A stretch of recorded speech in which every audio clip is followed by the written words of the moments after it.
ಮನು, ಯಾರು ಕೊಟ್ರು ಈ ಗೊಂಬೆಗಳನ್ನು? ಎಷ್ಟು ಸಲ ಹೇಳಿದ್ರು ಮತ್ತೆ ಮತ್ತೆ ಗೊಂಬೆಗಳ ಜೊತೆನೆ ಆಡ್ತಾ ಇರ್ತೀಯ ಅಲ್ವಾ?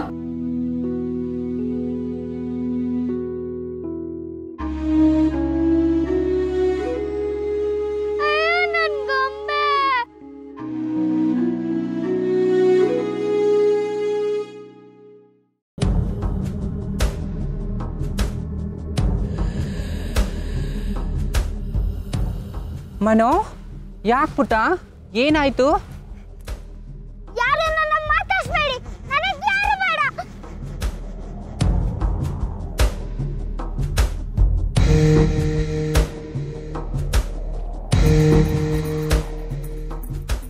ಹೋಗು ಮನೋ, ಹೋಗು.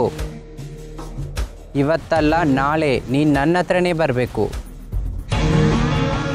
ನಿನ್ನ ಹೇಗೆ ಕರ್ಸ್ಕೋಬೇಕಂತ ನನಗೆ ಚೆನ್ನಾಗಿ ಗೊತ್ತು.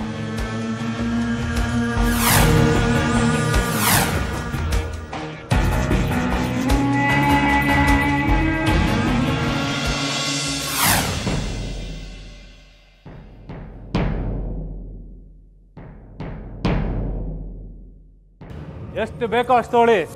ಇವತ್ತು ಯಾರು ಹಾಗೆ ಹೋಗ್ಬಾರ್ದು, ಎಲ್ಲ ಊಟ ಮಾಡ್ಕೊಂಡೇ ಹೋಗ್ಬೇಕು. ಒಳ್ಳೆ ಒಳ್ಳೆ ಮರಿ ಕಡಿಸ್ತೀರಿ. ಅಣ್ಣ ಚಂದನ, ತಗೋ ನೀನು ಸಿಹಿತೀನಿ. ಶಭಾಷ್ ಅಣ್ಣ, ಇವತ್ತು ನನ್ನ ಮನ್ಸಿಗೆ ಸ್ವಲ್ಪ ನೆಮ್ಮದಿ ಅನ್ನೋದು ಬಂತು.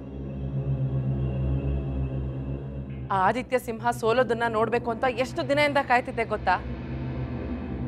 ಆದ್ರೆ ಇವತ್ತು ಮುಹೂರ್ತ ಕೂಡ ಬಂದಿದೆ. ನೀನು ಅನ್ಕೊಂಡ್ ಹಾಗೆ ಸಾಧಿಸ್ಬಿಟ್ಟೆ ಕಣೋ. ಇದಿನ್ನು ಶುರು ಅಷ್ಟೇ ಚಂದನ. ಮುಂದೆ ಶಿವಪುರದಲ್ಲಿ ಅವನ ಹೆಸರೇ ಇಲ್ದೇವ್ರ ಹಾಗೆ ಮಾಡ್ತೀನಿ. ಆ ಸಿಂಹ ವಂಶದವ್ರ ಹೆಸರು ಕೇಳಿದ್ರೆ ಜನ ಕ್ಯಾಕರ್ ಸುಗಿಬೇಕು, ಹಾಗೆ ಮಾಡ್ತೀನಿ.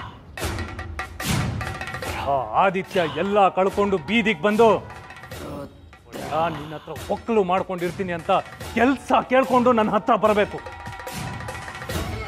ಆಗ್ಲೇ ನಮಗೆ ನಿಜವಾದ ಗೆಲುವು. ಅಣ್ಣ, ಬರೀ ಸಿಹಿ ಹಂಚಿದ್ರೆ ಸಾಲದು, ಇಡೀ ಊರ್ಗೂರ್ಗೆ ಊಟ ಹಾಕಿಸ್ಬೇಕು ನಾವು. ಹಾಗೆ ಆ ಸಿಂಹ ವಂಶದವ್ರನ್ನ ಊಟಕ್ಕೆ ಕರೆಯೋಣ. ಬಂದು ನಮ್ಮನ್ನ ನೋಡಿ ಎದೆಗೆ ಬೆಂಕಿ ಇಟ್ಕೊಂಡು ಸಾಯ್ಲಿ. ಶಭಾಷ್ ಚಂದನ, ಇಡೀ ರುದ್ರವಂಶನೇ ಒಪ್ಪು ಅಂತ ಮಾತಾಡಿದ್ಯಾ.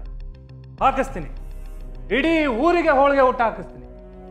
ಬರ್ಲಿ ಅವತ್ತು ಆದಿತ್ಯ ಸಿಂಹ, ಗೊತ್ತಾಗತ್ತ ಅವನಿಗೆ ಈ ರುದ್ರ ವಂಶದ ತಾಕತ್ತೇನು ಅಂತ.